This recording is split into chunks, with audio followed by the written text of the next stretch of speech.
Step 1. Download the Tuya app and open it. Step 2. Tap Add Device.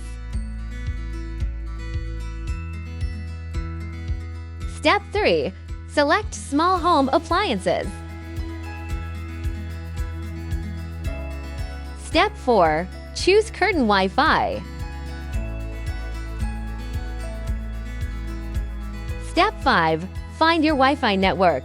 Enter the password and confirm. Step 6. Press and hold the reset button on the curtain motor for 5 seconds until the indicator. The light starts blinking.